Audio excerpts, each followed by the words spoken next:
good afternoon, everyone, and welcome to Life Coaching Access, your daily access with personal certified life coaches brought to you by Life Coach Philippines. And Life Coach Philippines is our community of professional life coaches certified by the Global Institute for Coaches and Entrepreneurs, a bona fide institute for mental health that is based in Dallas, Texas, USA. Life Coaching Access is our service to the community, and we aim to help individuals experience the process of transformation through the platform of life coaching. So, if you want to know more about our international coaching classes and services, please connect with Coach Rizel through 0917 586 1661 for assistance. And let me invite you for our next virtual certification class.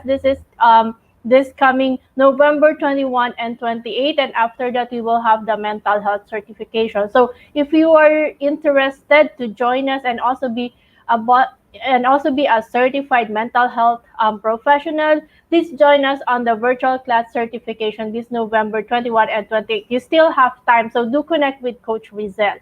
And I am Coach Tin de Joya, and this is our weekly show, Relationlift, rebuilding from broken trust and boundaries. Your access with me is every Monday at 3 p.m. That's every Monday at 3 p.m. And for my segment today, I will be talking to you about toxicity and marriage. So please tag your friends in the comment below and invite them to join our conversation.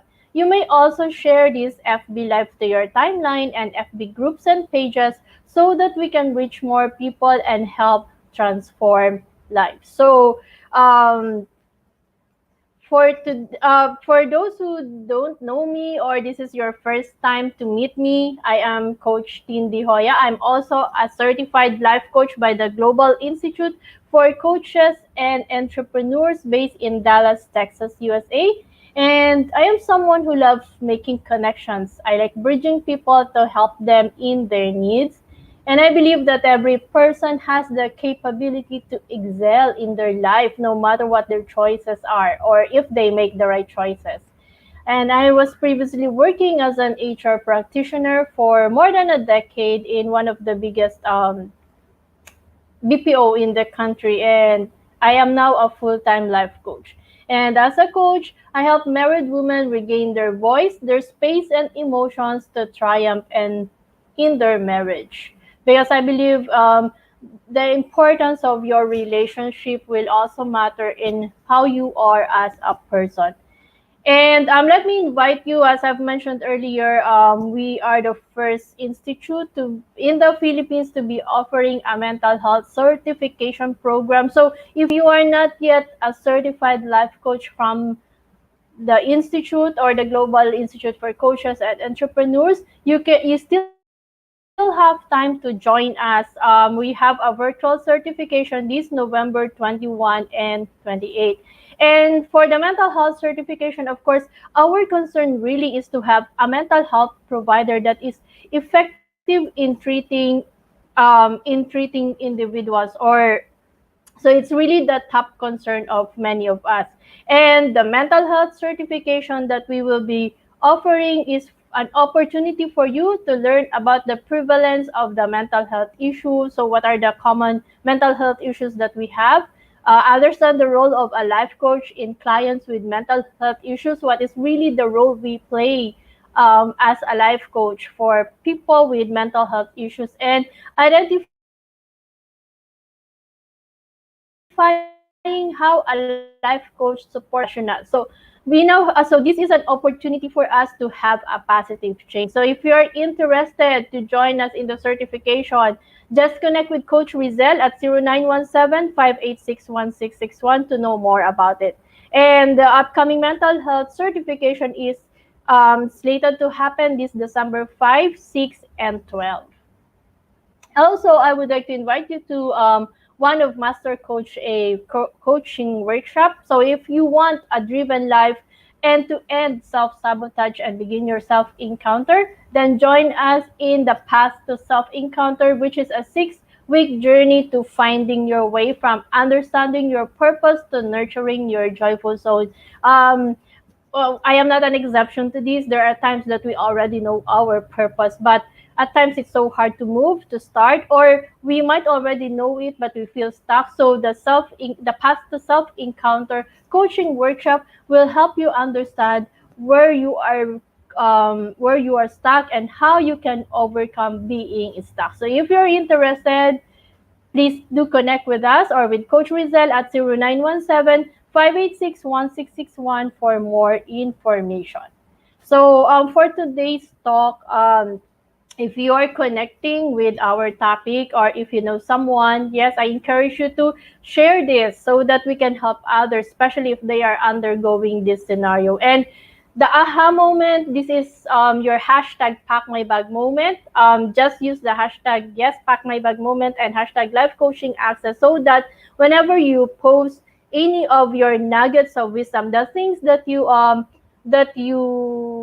that connected with you during the talk, that made an impact with you, you can share it freely to your timeline and just use those hashtags so that we it's easy for us to find it and also share your post.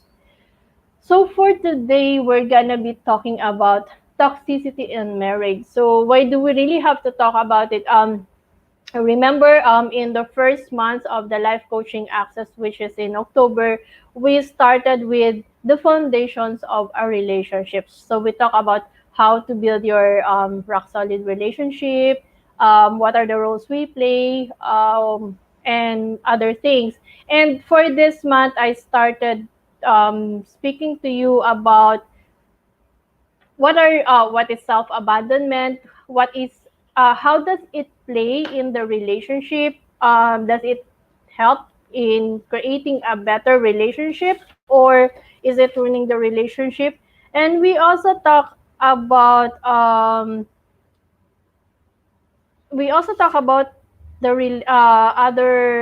relationship attachments. What are the attachments that we know of, that was influenced when we were growing up and how it is affecting our relationships as adults. So at this time, let me just acknowledge, hello, Rona. Thank you for joining us tonight. Yes, of course, we have Coach Candy and, of course, my better half, Coach Sean. So, I'm inviting everyone to join us today so that we will know about relationships. So, for toxicity in marriage, remember that, di ba, when you started, it's really something that there's a lot of love. There comes parang, if you think about it, it's a great love story. However, as you progress in the relationship, the illusion of love is shattered and imperfections shine through. So yung mga nanonood dito, do you remember the time na you were so in love that parang walang mali ang iyong partner, ang iyong love, someone you love, but as you go on in the relationship, madami kang nakikita, madami kang nare-realize na, hindi pala siya perfect. And it usually happens na, iba talaga, when you started in the relationship, boyfriend-girlfriend relationship, parang okay lang. Wala kang makitang mali. But as you progress in the relationship, nakikita mo na may flaws din ang iyong partner. And how does these imperfections affect you? So, usually, at times, pag depending on how emotional you are with your responses, the happily ever after flew out the window. Nawawala ang happily ever after natin. Pero sabi nga nila, there is no really happily ever after because a relationship or a marriage, you need to work for it. So, all couples undergo the same cycle. Wala siyang exemption. The love, the flow in attraction, the connection and intimacy, it sometimes ebbs or it slowly goes down. But there is actually a way to keep the relationship and make the love flow again. So why is it that we are talking about toxicity in marriage? Sometimes kasi there are some actions that we are doing or some situations na it's already bordering toxicity. Pero akala natin tolerations lang. That's why when it escalates, ang hirap ng ayusin minsan ng relasyon. So, in toxic marriages, what usually happens is your thoughts and opinions are locked on mute. So you don't have that control to express yourself. So you are seldom allowed to communicate your feelings, your needs, and perspective. So however, remember that hindi naman instant na nagiging toxic agad ang marriage eh.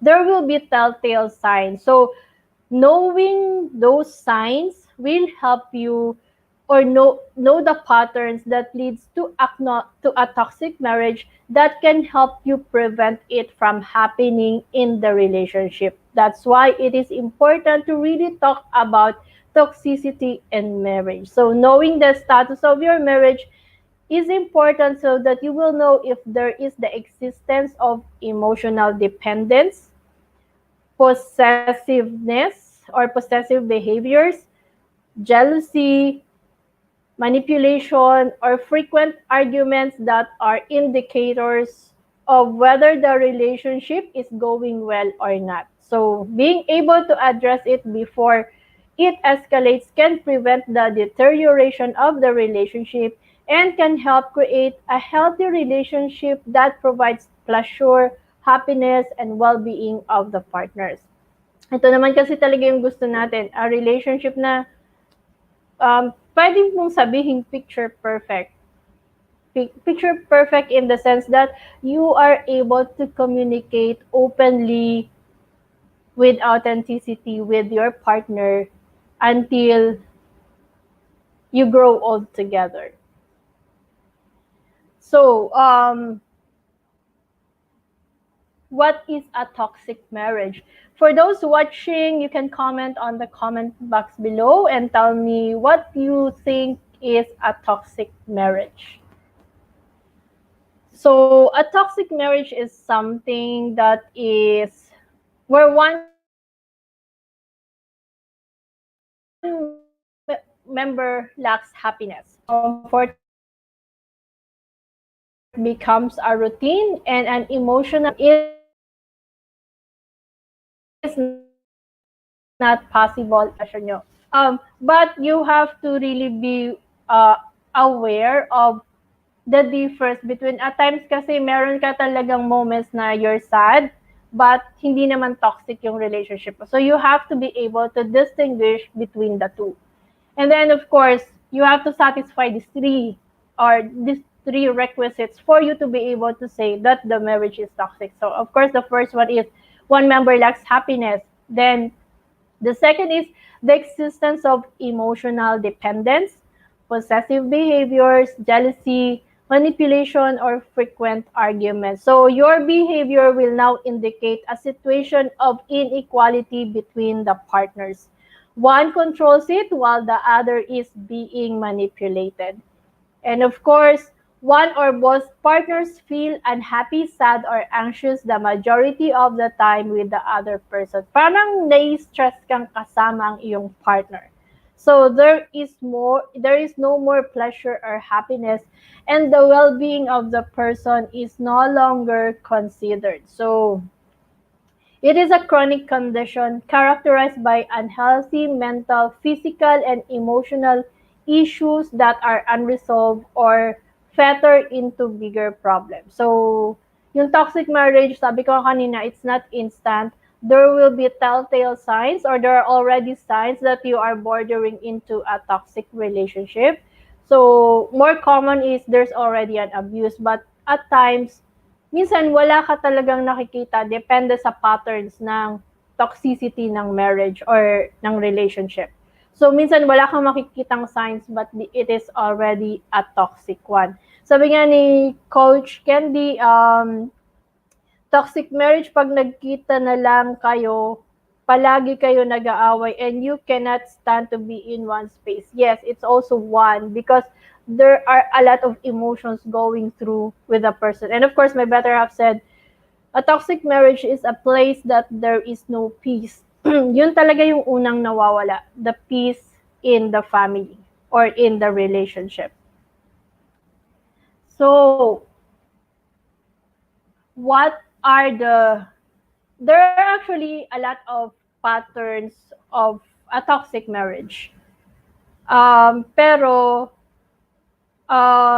okay lang yan, Coach Candy. Akala mo may marriage ako. Hashtag observation lang. Para alam mo na pag nag-asawa ka, at least alam mo na yung mga pwede mong iwasan at pwede mong gawin to keep your relationship strong. Kasi nga sabi ko nga, hindi naman tayo nag-asawa for just the sake of having someone whom you can marry and grow old together. Of course, we want an ideal relationship. Ito yung true love. Kaya lang, you really have to work for it at nawawala po talaga ang romance. Hindi forever may romance. So, you have to be aware of what are the things that you can do, what are the things that you can prevent to have a relationship that would really bring you forward till the end. Asa na kaya yung, sige patag ng mga classmates natin like si Coach Lynn, si Coach Mau, para may kasama tayo dito sa usapang relationship. So there are actually three relationship patterns that results to toxicity in marriage. One is, this is the most common. Minsan merong 8 patterns, pero these are the 3 common patterns that usually happens in, parang generic. So, first is the clinger and the clingy. In the clinger and the clingy, you need to watch out for if you are neglecting your friends. Yung lahat na lang ng oras mo nasa kanya. Hindi ka na pwedeng makipag-socialize sa mga friends mo. Okay lang naman kasi it's normal to want to spend more time with your partner. But if you are now starting to neglect your relationship with either your family, your friends, and you feel the pressure to sacrifice time at work, kasama si work, with friends or family or with yourself just to be with your partner, so that means you are now bordering the clinger and clingy pattern. So if there is now the feeling of guilt as well for time spent apart, na parang pag hindi mo siya kasama, ang dami niyang sasabihin sa'yo na parang you will feel guilty na bakit hindi siya yung pinili mo at mas pinili mong puntahan ng iyong friends, makipag-usap sa friends or bisitahin ng iyong family. So there is actually a kind of relationship and we call it the clinger and the clingy. So you should also watch out for if you are monitoring their social media activity. Pwedeng yung partner mo ang nagmo-monitor or ikaw. So frequent monitoring, wanting to see the text messages or making harsh accusation. So, meron ng trust issue. Yung parang pag may nag-text lang sa'yo or may nag-message lang or may nag-like lang sa yung picture sa pinost mo, may question na agad, sino yan at ang dami ng tanong. So, have you experienced that kind of relationship? Hello, Che. Thank you, sis, for joining me today. So it's also one of the things that you need to watch out for if your relationship is now bordering to the clinger and clingy. Buti na lang, tanong ko si Coach kung may ganito ako. Pero feeling ko naman wala akong instance na ganito. Unless I could feel something something is really off. And then of course, we have the irrationally jealous. So, actually, jealousy is an emotion na okay, na also positive because it makes you, parang ano ba, it guards your emotions, it makes you aware that you need to love yourself so that you will have that confidence in the relationship. But if it becomes an irrational jealousy, then it is no longer okay.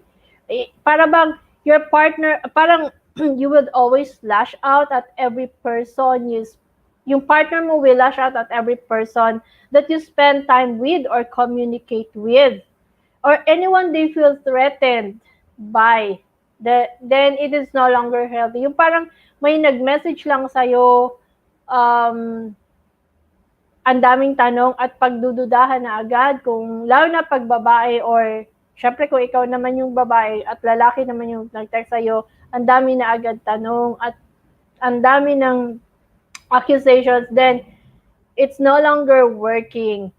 And of course, the fourth thing that you need to watch out for is the messaging excessively. Ito yung point na getting a lot of text messages that demands your whereabouts or making accusations. So, ikaw ba yung tipong pag wala pa ang asawa mo sa bahay, sunod-sunod ang text at nagtatanong ka kung asa na. At kailangan may ano ba yun, may proof na friends talaga yung kasama. So, kailangan may picture at isi-send pa. Meron akong ganong friend. Yung kailangan magpa-attendance check sa partner. So kailangan mag-picture muna at isi-send. So, merong mga ganong situation. At times, it's cute, no? Kasi you think it's jealousy. Pero pag sumobra na talaga doon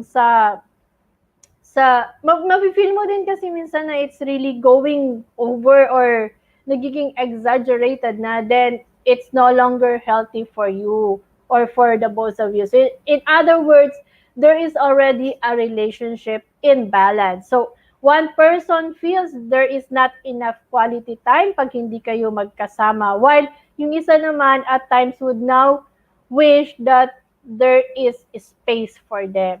So that is the first type, the clinger and the clingy. Then we have the parent and child, and this is also too common. Sabi nga nila, when you marry the person you love because that person is a unique individual. But if you start looking for the character traits of a family member like your mom or your dad in your partner, then it now becomes the parent and child because you will now imbibe um, the system that you were used to when you were growing up. So when your partner or your spouse acts like a child or the other one acts like a parent, then it means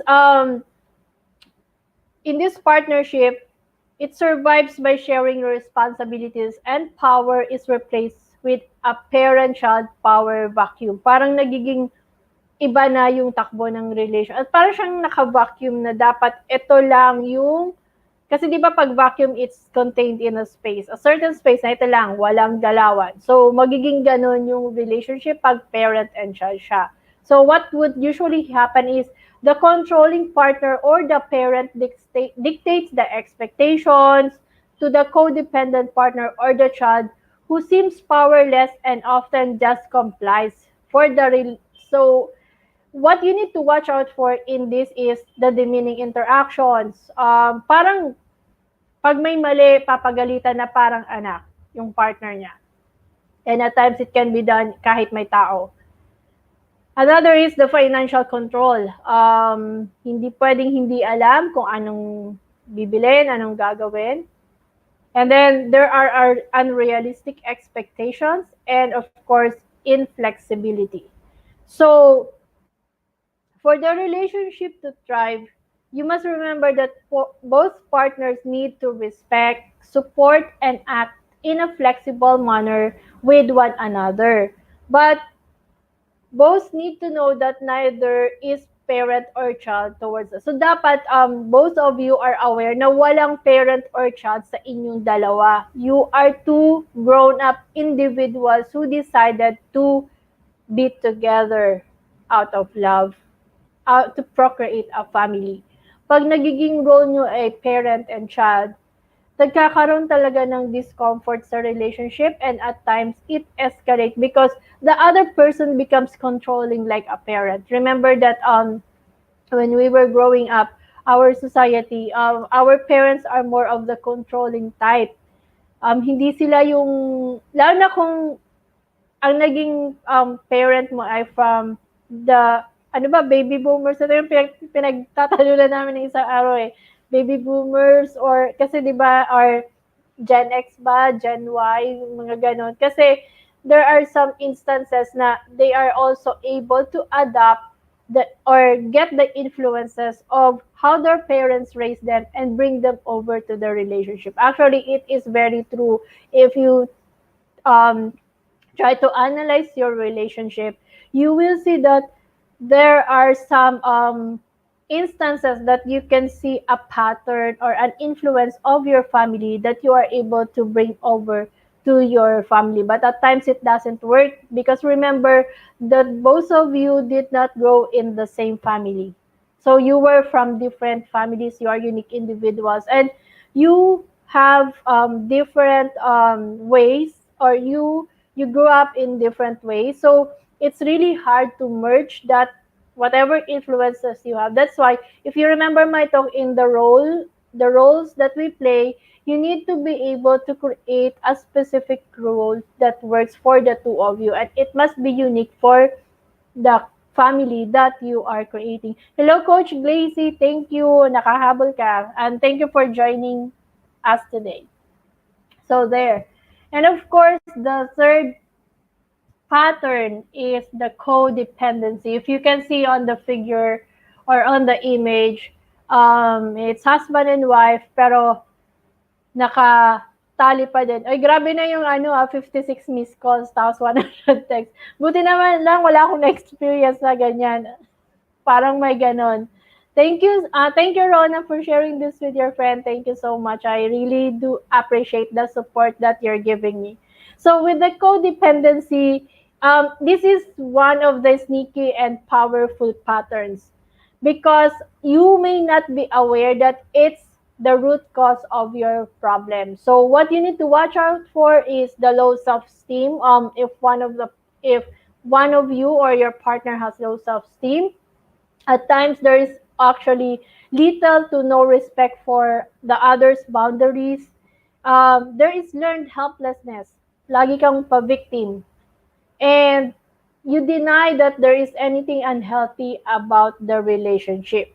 So, so focusing thoughts and behaviors around someone else is also a sign of codependency. Yung parang lahat na lang na nasa isip mo ay yung partner mo at parang wala ka ng sariling life. So it's also one, 'di ba? If you remember, actually minsan nagmi-mix talaga siya si codependency and the clingy clinger type. Kasi there is something that you are trying to satisfy in the relationship. You have been needing the attention.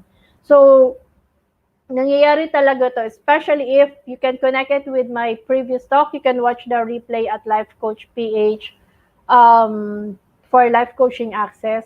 It's all in the page. For the self-abandonment, dati dumadating ka sa point na you really forget about yourself and you focus more on your partner. That's why napupunta ka dun sa codependency or the clinger pattern of the relationship. So at times we react in the codependency, we react to something external rather than our own internal cues. So in a codependent relationship, one or both partners cannot manage their own emotional and personal needs. So sometimes referred to as a relationship addiction. Yung ayaw mo na kasi feeling mo there is actually parang nagiging too dependent. Tama, Coach Lacey. Umiikot na ang mundo sa kanya. O, pag sa kanya na taga umikot yung mundo, ang hirap noon. Kasi, para din kasi itong addiction na you are in pain, pero ayaw mong bitawan yung pain kasi wala ka ng control doon. So, dumadating ka sa ganung point. So, you have to check out the relationship if you are coming into this particular pattern. Kasi sa relationship naman talaga minsan pag hindi mo talaga nabantayan ng maayos, you could really result into the three patterns that I've mentioned. But it can still be worked out. You just need to be able to express it, to be honest, to be authentic in your relationship. So, dito sa codependency, this is often characterized by one-sided, emotionally destructive, and or abusive dynamics. It's like you're pleasing the other person, but you also feel like you miss your old self and the things that the person used to care about. So, you may even feel like reverting to those behaviors would upset your partner or the balance of your relationship. So pag dumadating ka sa ganitong stage, feeling mo you feel guilty pag feeling mo hindi mo na pagbigyan ng iyong partner. You feel like something is amiss, although parang gusto mong maayos ang yung relasyon, pero ito, medyo mahirap nga kasi one partner is in denial that there is anything unhealthy about the relationship. Kasi ang sasabihin niya, natural lang naman talaga na you complete me. Tama, Coach Candy. You complete me. Na parang Ganun lang talagang relasyon, di ba? Dapat we depend on each other.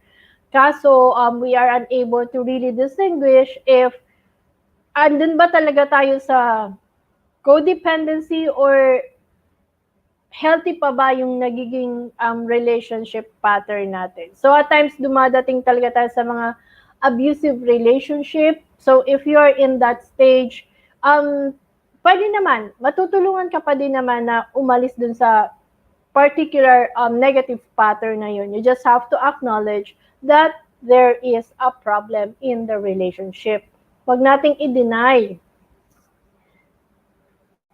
Minsan kasi mahirap, kasi di ba sabi nga nila, minsan pag tiningnan mo, pag binalikan natin yung ibang relationship, like the most common type kasi that usually happens is the first one, yung the clingy and clinger. Ito yung mga moments na minsan pag may love life kasi nasabi ng mga friends mo, okay lang, hindi magpapakita yun kasi may love life siya. 'Di ba may ganung stage na dumadating ka sa point na hindi ka na talaga pumupunta sa mga friends mo kasi busy ka sa love life. Pero pag nag-break, saka ulit bumabalik sa iyong mga friendships or sa family. Pero, eto nga yun, yung pala yung portion na hindi pala talaga siya healthy if you stay in that particular pattern. And then of course, yung dito sa codependency, it just enhances the clinger-clingy type kasi feeling mo walang mali, okay lang talaga na you need each other. So you really have to watch out kung asan na yung pattern nyo for you to be able to do something and work on it. So I'll give you 5 action. So I'll give you 5 action steps that you can, 5 ba siya? Yep. I'll give you these steps to end toxic relating patterns so that you will be able to really work on your relationship. Of course, the first one is cultivate awareness of one another's trigger. So, partner tends to focus on the details of their problems with one another. So, as a result, they get lost arguing repeatedly over the particulars of who did or didn't do what, to whom, when, and where, how often, and so on. So you have to be aware of the triggers. Alam mo ba kung ano yung word na nakaka-trigger sa partner mo? Alam mo ba yung action na nakaka-trigger sa partner mo? It doesn't mean na, yes, we're human. At times, makakalimutan mo talaga. But really being able to pause, to stop, and really think about first of what would happen before you act could help in cultivating that awareness for the triggers that each of you have. Then second is accept that healing yourself is a prerequisite. So healing yourself is a prerequisite to healing your relationship. Remember, it was never your job to take over another person's behavior or emotional life as if they were some kind of a fix-it project. Madalas kasi ang ginagawa natin, ang nakikita natin yung mali ng partner natin, hindi natin ina-acknowledge it at times that we also have to start looking at ourselves, and if there is something that we need to heal, we need to help to heal ourselves first. Ang madalas natin ginagawa, we look at our partners and then we find what is wrong and we try to fix it. So magbago muna siya bago ka magbago.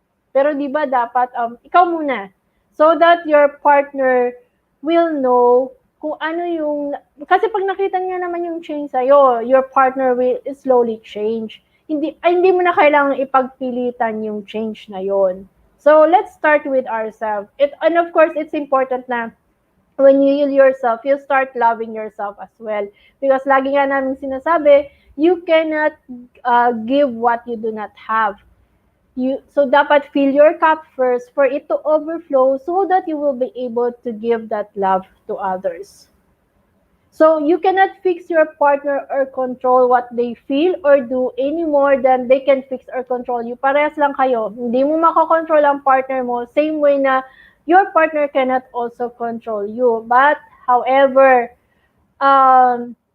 those changes can be done if you start within yourself. And then third, be honest and seek support of safe persons you can trust. Honesty is a key step in breaking the power of secrecy that toxic interactions often feed on. When you isolate yourself or you don't express it to someone, of course you stay in that abusive cycle or in that abusive pattern.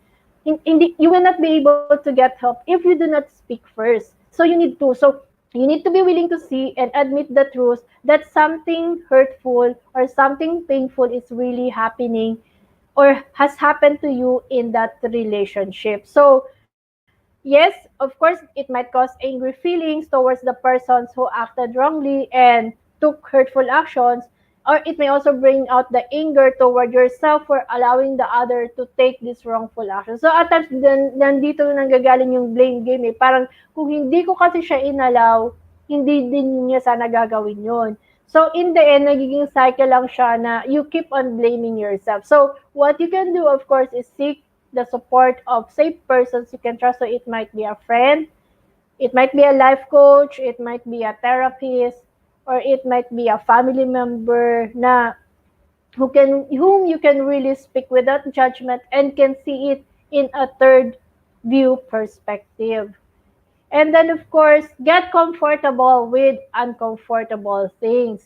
Remember that many events that cause stress in the relationship, like the dealing with key issues or what another's request, is healthy and essential. Unfortunately, many partners have bought into romanticized notions of ideal love and enter the relationship with unrealistic expectations.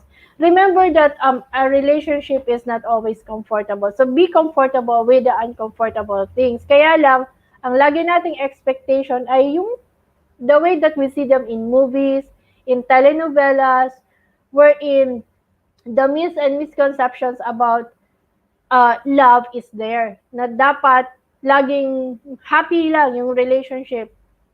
If that's the case, you will not really grow. So you have to acknowledge that there can be uncomfortable. So that means talking about the uncomfortable things, the uncomfortable issues that you have to really work up on the relationship. And describe wrongful actions with action or solution words. So here you need to be able to let me check. So you need to be able to you need to be able to really act in ways that strip away hope or demean or humiliate. Tanggalin natin yung mga judgment. Yung parang when you come into the relationship or something, halimbawa nakagawa ng mali, ang nagiging action natin or solution is to also blame. Sinabi ko na kasi sa'yo, mali ka eh. Bakit kasi hindi ka nakanig? And you start trying to demoralize the person. So, if you do that, you erode the relationship. So, if you use this tactic, it will not really help. So, what you have to find out is when there is a wrongful action, you need to describe it with action or solution words that are positive. Use terms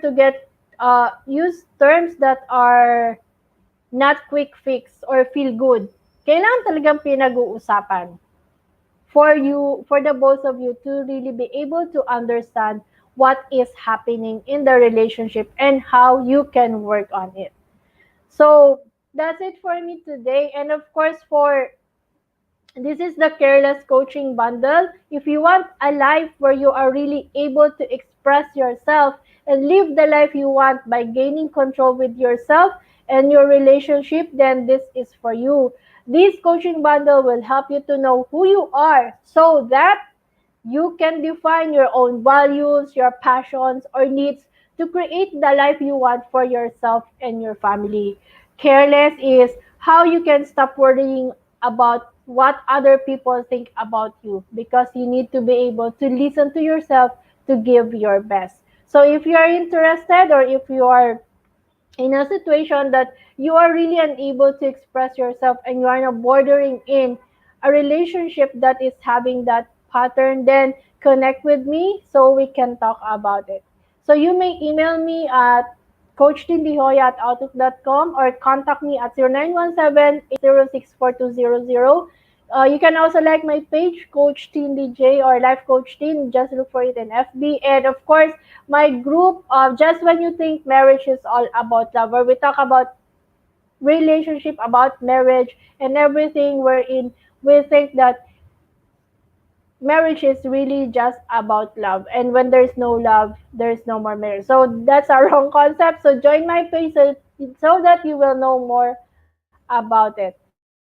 And as we end today's episode, let me invite you to visit our coaching hub, Decaf Coffee Republic, located at Pioneer Center Compound along Pioneer Road, corner of Brixton and United Streets, Capitolio, Pasig City. That's just across Bayanihan Center. And our coaching hub is open daily from 7 a.m. to 7 p.m. only, but for virtual operation, it is 24/7, and we offer coaching services on demand any time of the day and any day of the week. So please connect with Coach Rizal through 0917 for your coaching needs. So thank you so much for joining me today. I'll see you next week, same day, same time, and love bomb boom. Thank you.